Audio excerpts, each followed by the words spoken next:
So you're an attorney, and you've decided to go out on your own. Now what? You need a plan, and you're not alone. Join expert host Adriana Linares and her distinguished guests on New Solo. Tune into the lively conversation as they share insights and information about how to successfully run your law firm.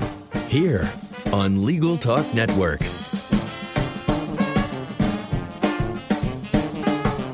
Hi, and welcome to another episode of New Solo on Legal Talk Network. I'm Adriana Linares. I'm your host and a legal technology trainer and consultant. I move about the country helping lawyers and law firms use technology better. Before we get started on a very cool and exciting topic on chatbots today, I want to take just a couple of minutes of your time to read a couple of messages from our sponsors. Answer One is a leading virtual receptionist and answering service provider for lawyers. You can find out more by giving them a call at 800-ANSWER1 or online at answer1.com. And that's answer1.com. Clio is a cloud-based practice management software that makes it easy to manage your law firm from intake to invoice. Try it for free at Clio.com. And that's CLIO.com. Unbundled Attorney is a premium lead generation service that delivers exclusive leads directly into your inbox in real time. Looking to get more leads and grow your practice? Visit unbundledattorney.com today. Then there's Law Clerk, where attorneys hire freelance lawyers. There are no sign-up or monthly fees. Only pay the flat fee price you set. Increase your profits, not your overhead. Learn more at lawclerk.legal. Make sure you enter a code, which I'm about to give you, for a $300 rebate after your first project. That code is NewSolo300. Get yourself $300 back after you complete that first project. So today's guest is Tom Martin. He's with LawDroid, and I'm excited for him to talk to us about chatbots. Hey, Tom, are you there? Yeah, I'm here. Hey, Tom. Thanks for taking the time. Tell us a little bit about yourself. You are, remind me, in Vancouver? Yeah, and thank you so much, Adriana, for having me on. I really appreciate it. So I'm based in Vancouver, Canada. I'm actually originally from Los Angeles, but I live up here now. Oh, yeah, I was going to ask you that. If you're also from Vancouver, it seems like a lot of the legal tech industry hovers around or somehow ended up in Vancouver. So that's cool. You're from LA, you ended up in Vancouver. Were you a practicing lawyer in the US and in Canada? So I retained my license from California. It's still active, but I have not gotten licensed here. There's just too many hoops to jump through. Yeah, that sounds good. But I guess if you wanted to still practice, you can still do it. Because, the internet and all. Yeah. Well, cool. So tell me a little bit about before, you've built yourself a business around helping lawyers and law firms use chatbots on their websites. And before we get into just talking about what is that, how do they work, and all the questions that lawyers are going to have about chatbots, tell us a little bit more about your background and how you came to start that company, which is called LawDroid, right? Yeah, so my company is called LawDroid, and LawDroid is a legal AI company that's dedicated to helping lawyers automate their law office. And so my route to coming to this is a little different from some other legal tech founders in that I have 20 years of experience as a lawyer, a dozen of those running my own office. So I really came to legal tech from solving my own problems with technology. And so I had been doing that for about 15 years, back and forth, just coming up with solutions. And about 2 years ago, actually over 2 years ago now, I was just, researching, keeping up with things, and I came across this story about Joshua Browder and Do Not Pay. Oh, yeah. Yeah. And so tell everybody a little bit about that in case they don't know, like just fill in the dots there. Sure. So at the time, Joshua Browder I think he was 18, and he was looking to go to Stanford at the time. And he had built a chatbot that was called Do Not Pay to fight parking tickets. And according to the numbers he reports, it's about, at the time, 250,000 tickets or something that he fought on behalf of people using the bot. And so that, when I read that and the ability to automate form creation and some minimal advice and legal information, I know this sounds ridiculous, but for me, it literally made the hair on the back of my neck stand up. Like it was something to me that was a game changer. I love that.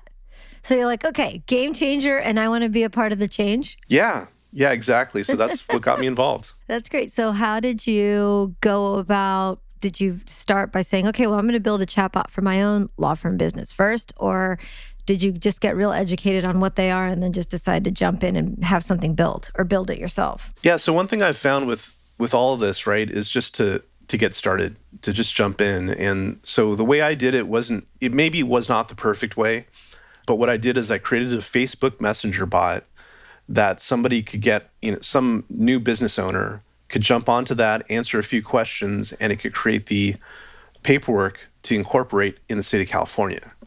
And it would do that for free. So that was like LawDroid Alpha, was just this bot that could help people to start their own startup. So this sounds like a good time to ask you to explain to those who might not be 100% sure, including your host, what a chatbot or a bot is. Let's start with the real basics. Help me understand exactly what this thing is. Sure. So a chatbot, it's a computer program that simulates a conversation. And so if you were to communicate with a chatbot, the experience is a lot like texting. Like everyone texts on their phone. You're texting friends, family, and you send them a text, they send you a text back, and you go back and forth that way in a conversation. Well, it's the same feel, the same look and feel, except the person on the other side of it is a computer, not a person. So that means that you, the person behind the bot, has to have, in order to get started, you have to have a series of the most obvious or the most typical or the most frequently asked questions when someone lands on either, like you said, a Facebook page or on a website. The bot has to have some place to start. That means the person would get there, they'd click on the "We're here to help," click here to chat with us to start, right? That's exactly right. And so like now that we've pivoted into assisting law firms with automating their law office, one of our products is called Reception Bot. And so it does exactly that. Like somebody visits a lawyer's website and, they're just trying to find out, is this the right law firm to work with or not? And instead of just finding a static website that just has pages to go through, this bot, it pops up, it, asks them their name, greets them, tells them about the services of the firm, answers frequently asked questions, tells them about the lawyers and their background. So it's really working as a receptionist would to introduce this new potential client to the firm and what value it has for them. That's pretty interesting. And I assume then, of course, one of the big benefits to this is that while we aren't trying to replace humans, with something that's automated and a chatbot like that can answer some basic questions, it's available 24 hours a day if you wanted it to be, and you don't necessarily have to pay it. You just pay for it. So I guess Right. That's a major benefit aside from just, making it feel to the visitor like there is a real human on the other end. Are they programmed to answer the question, "Are you a human?" So in some instances, yes, but I want to make clear is that we're not trying to trick people into thinking it's a human. Yeah, no. Yeah, we provided disclosure up front that, it is a friendly chatbot that's trying to be helpful, and, they can ask it questions about how it would be to work with that firm and find out if it's a good fit. Well, that's pretty interesting. Well, hold on. Before we move on to our next segment, let's take a quick break and hear a couple messages from our sponsors. Are you a family law, immigration, or estate planning attorney looking to attract new leads and retain more clients? Join hundreds of other solos at small firms just like you who use Unbundled Attorney to receive premium, exclusive leads delivered directly into their inbox in real time. To learn more about how their lead generation services can grow your practice, subscribe to the Unbundled Attorney Mastermind podcast or visit unbundledattorney.com today. Law Clerk is where attorneys go to hire freelance lawyers. Whether you need a first year to perform legal research or a seasoned attorney to assist with a complicated appellate brief, Law Clerk has hundreds of freelance lawyers with every level of experience and expertise. There are no sign-up or monthly fees. Only pay the flat fee price you set. Increase your profits, not your overhead. Learn more at lawclerk.legal.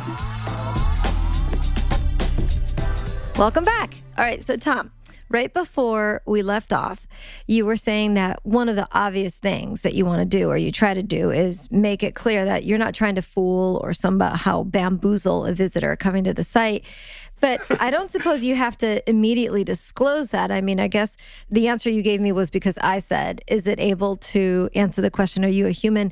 Or do you typically put right up at the front, this is an automated chatbot? Or is it the type of thing that, maybe that isn't necessarily important unless the visitor brings it up? How do you keep them from disclosing confidential or private information to a bot or does the system sort of not lend itself to doing that? Yeah, so we try to make it clear upfront. So kind of like when you use a contact form on a website and it says, hey, by the way, these are our terms of service and our privacy policy, so that someone in theory, right, can check it and then be able to agree to it before they submit the form.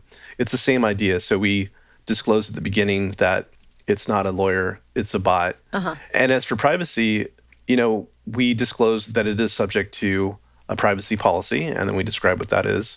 So it's all very upfront and clearly disclosed to the user. And by the way, the whole point of that reception bot, because it is intended to build trust with this potential new client, but point them towards booking a consultation with a lawyer. So in theory, 24/7, 365, you have this bot working on your website, because people don't always call in or check out your site during working hours. Right. They're talking to the bot and they're booking consultations with you. So you could be out at the beach, you could be taking a nap, and you're booking consultations and potential new business. I love that. So when a law firm calls you and says, hey, Tom, I'm interested in a bot. We practice personal injury in McCook, Nebraska. You say, okay, great. Let's build a bot. Let's start with, do you say, tell me what you want the bot to start with, answer, lead with, or are you able to help a law firm along with making that decision by saying, okay, well, we've had some experience with personal injury firms, and we know that the top 10 questions are this. I can make it easy for you by suggesting these, this flow of possible questions. Or do you just say, give me your top 10 most frequently asked questions, which I know that a lot of times, lawyers find it hard to come up with content. I work with a lot of website developers, and of course, lawyers always ask me about websites. And one of the biggest breakdowns in developing a good website is that lawyers don't have the time or aren't really sure what it means to write content. But at a minimum, I know that any lawyer I say to, hey, what are the 10 top questions you get every single time somebody calls you about an accident on a farm field? They know that much. So do they come to the table with at least that, or are you helping them from the beginning? Or do you try to make each client totally different so that there's not any, like if one visitor visits 3 law firms in the same town who all happen to be using the same chatbot, that they aren't seeing the same messages over and over again? Yeah, we definitely do try to make it different. From having experience being a practicing lawyer myself, I know that other lawyers, they really don't have the time, as you pointed out, to be developing this content on their own. And so I know that's a major friction point to getting started with a service like this.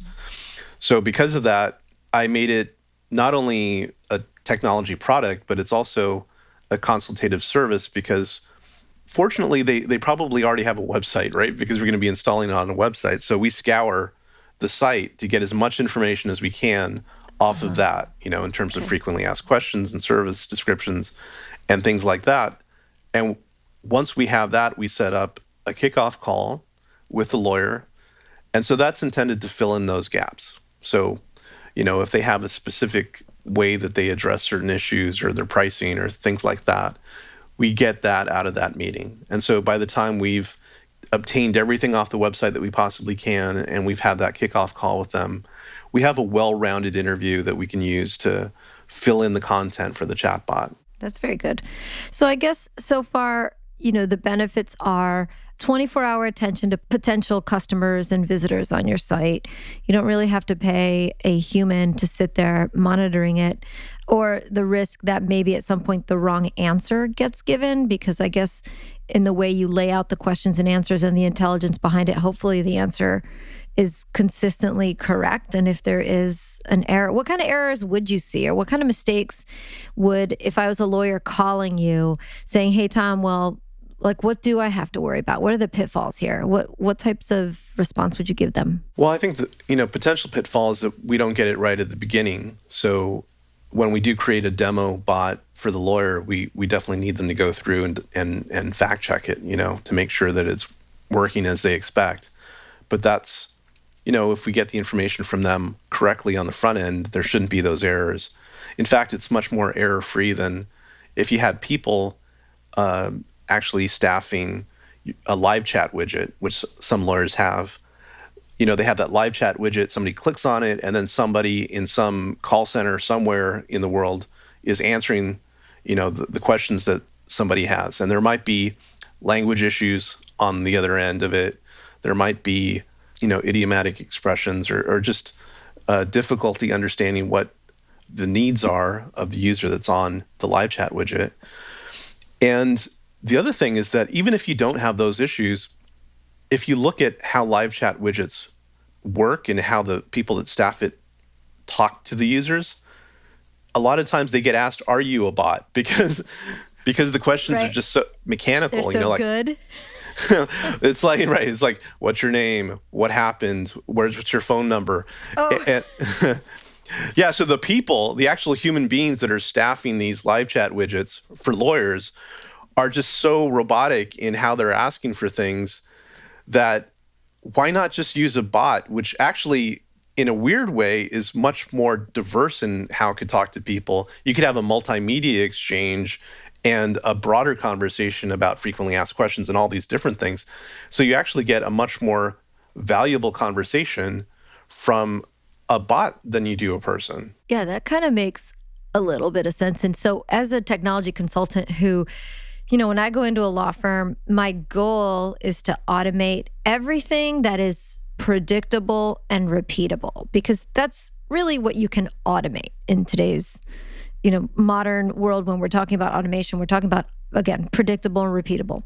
So I guess what you're saying is you take the most predictable questions with the most consistent, repeatable answers and try to, create a program or create a flow of questions. You must have fancy terms for this that I'm not using, where that makes sense and works. So I guess that does make a lot of sense. I like that. And a lot of our customers seem to like it too, because they could set it and have it work for them and gets them some extra leads that they wouldn't have gotten. Because, one thing is when you don't have something like this, people go to your static site and the bounce rates are incredible, right? It's like, 80, 90% of people just bounce out of your site and they never really consider you.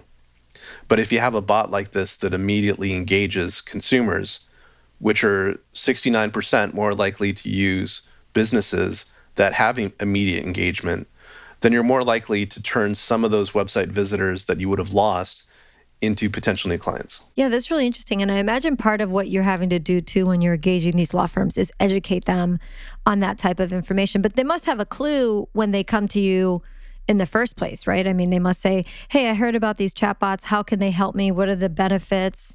Are there any guarantees?" And then just having that information for them about, well, no, there's no guarantees, but studies have shown that X, X, and X, and by using this chatbot, the chances are you will increase the number of bookings that you get or consultations. It might not necessarily mean you're going to land every single customer or client or consumer that comes to the site, but at least it increases the odds. That's exactly right. Tell me, are there any practice areas? What are the practice areas that are really good for something like this? And then have you found any practice areas that because they're so niche or so nuanced, it's a little bit harder to get a chatbot to do what we want it to do?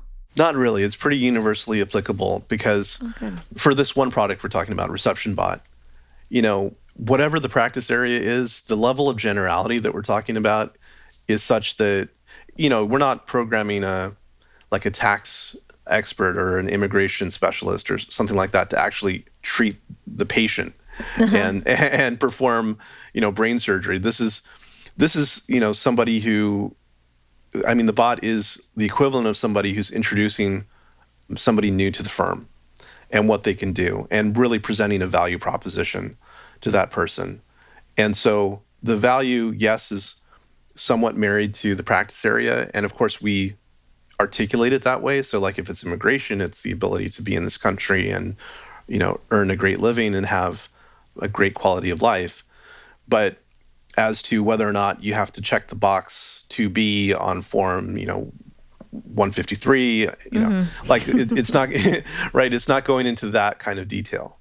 So it makes it much easier to do multiple practice areas. Well, that's great. Before we move on, let me take another quick break to hear a message from a couple more of our sponsors. Is your firm experiencing missed calls, empty voicemail boxes, and potential clients you'll never hear from again?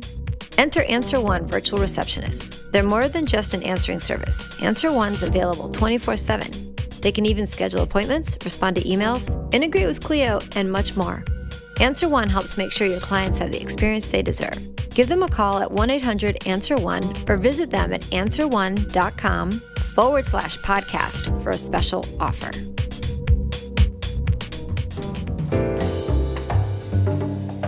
Imagine what you could do with an extra 8 hours per week. That's how much time legal professionals save with Clio, the world's leading practice management software. With intuitive time tracking, billing, and matter management, Clio streamlines everything you do to run your practice from intake to invoice.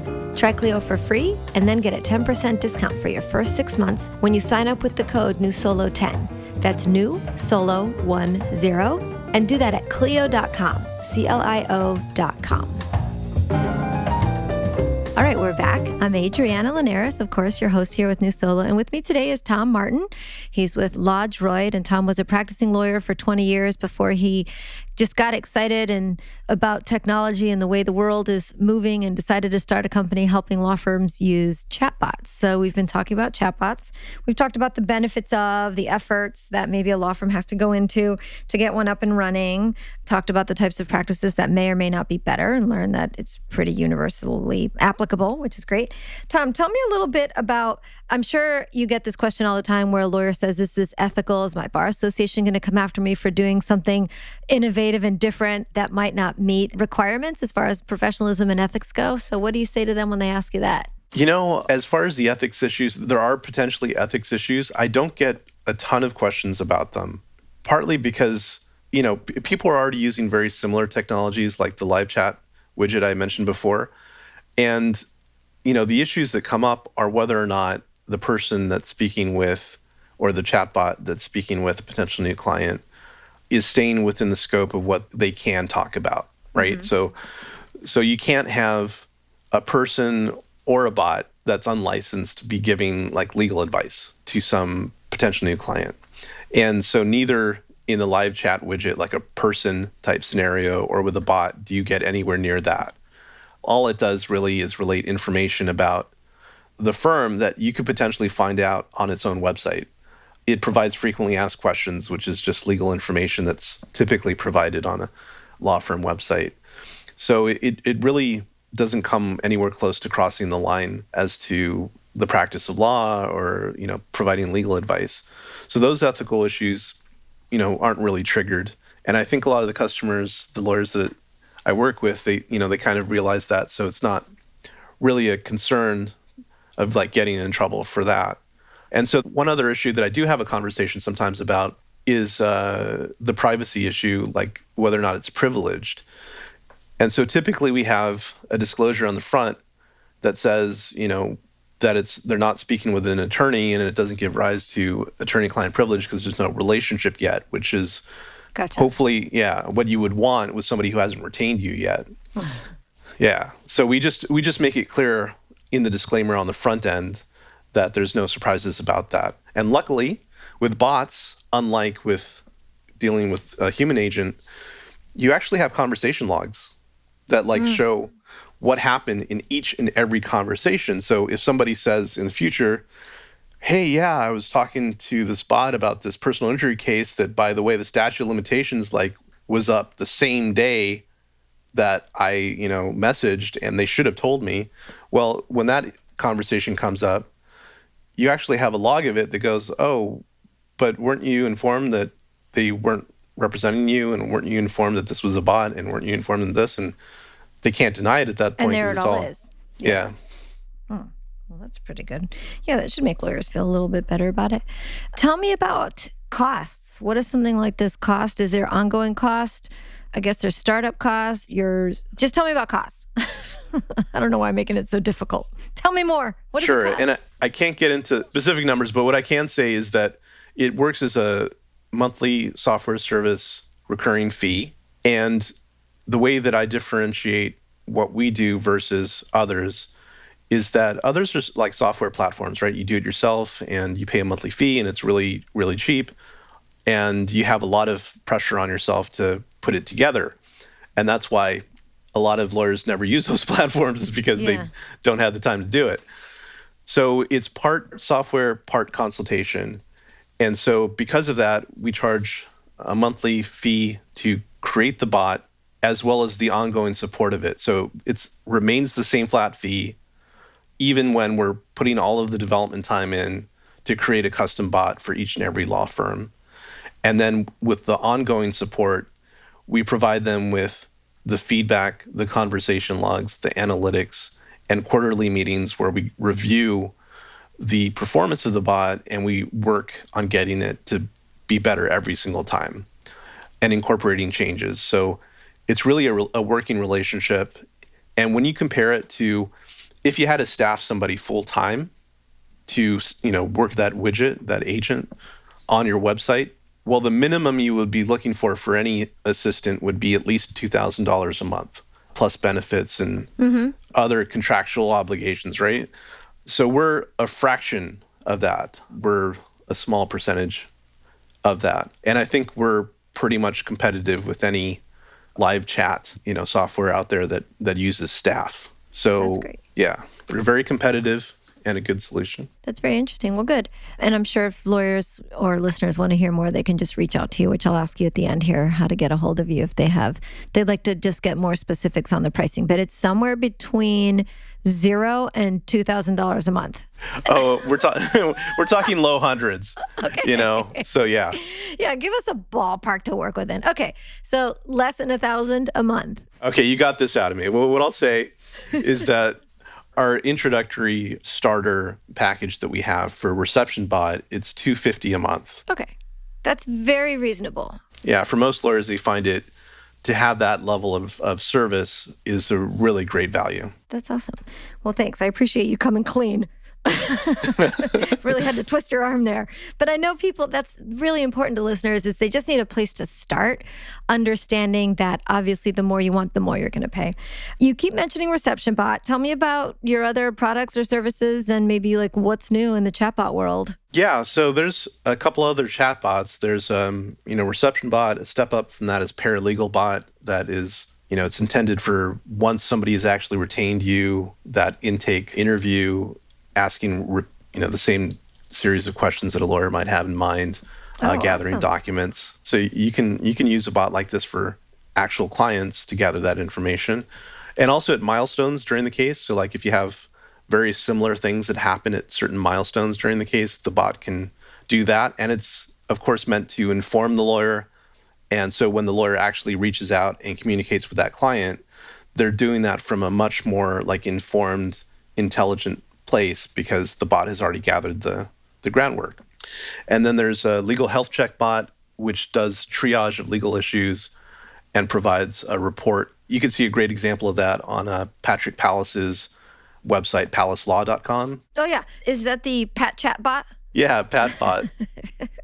I love that. Yeah, so yeah, PatBot, it does a really great survey of every potential workers' compensation issue you might have in Washington state. Wow, that's amazing. But the thing that I'm really excited about that's brand new is it's going into beta right now.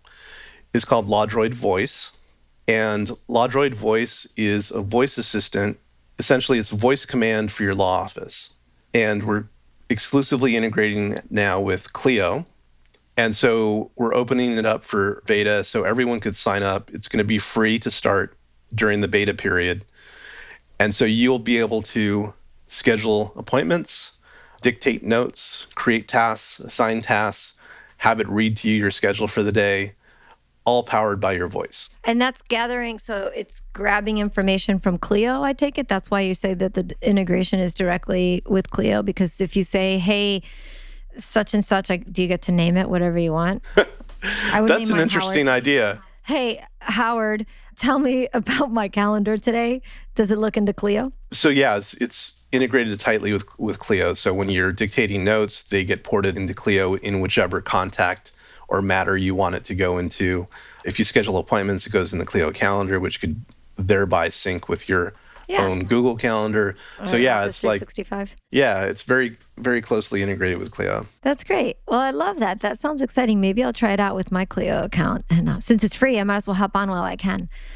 That's great. Well, any finishing or closing thoughts you want to make sure that our listeners know or hear or think about before I ask you to tell them how they can find, friend, or follow you? I would just say that with any type of legal tech solution, they definitely need to think it through. I know there's a lot of interesting, exciting ideas out there, hopefully chatbots is one of them, but you really need to review your bottom line and whether or not it makes sense to invest in technology like this. Like with ReceptionBot, for example, it can help people, definitely, but if you don't have a lot of traffic already coming to your website, it probably won't be the right fit. So with any of these things, they can help, but they have to help under the right circumstances. And if you're working with a good partner, a good legal tech company, they'll help you to understand if it's really going to be of benefit to you or not. Yeah, actually, that's a really good point. So if you're going to spend your dollars on something like this, hopefully you will have spent your dollars with a good digital marketing agency, or perhaps you have someone in-house that has really helped to at least get traffic coming in on a regular and consistent basis to the point where something like this would be worth it. I think that's really good and important advice, and I'm so glad you said that. If you got a crappy website, nobody's going to come there and then, well, maybe. It happens all the time, I suppose, but no, that's really great advice. Well, listen, before I let you go, tell everybody how they can find, friend, follow you, or just reach out to you for more information. So definitely, you can check me out at LawDroid on Twitter, and my website is lawdroid.com. That's great, Tom. Well, thanks so much for taking the time to educate us and tell us about LawDroid. I think it's a really interesting and affordable option for a lot of small firms, even solos who have a lot of traffic and get a lot of interest and might not even know what they're missing out on as far as potential clients go. So this has been a really interesting conversation. I appreciate it very much. Well, thank you, Adriana. I really appreciate it, the time to get out there and explain this to lawyers. I do think that education element is a big part of it. And hopefully they'll learn of some new options and take advantage of it. I totally agree. Well, thanks everyone for listening to New Solo on Legal Talk Network. If you like what you've heard, please make sure to subscribe and give us a good star rating on iTunes. We'll see you next time. And remember, you're not alone. You're a New Solo. Thanks for listening to New Solo with host Adriana Linares. Tune in again to learn more about how to successfully run your new practice solo here on Legal Talk Network. The views expressed by the participants of this program are their own and do not represent the views of, nor are they endorsed by, Legal Talk Network, its officers, directors, employees, agents, representatives, shareholders, and subsidiaries. None of the content should be considered legal advice. As always, consult a lawyer.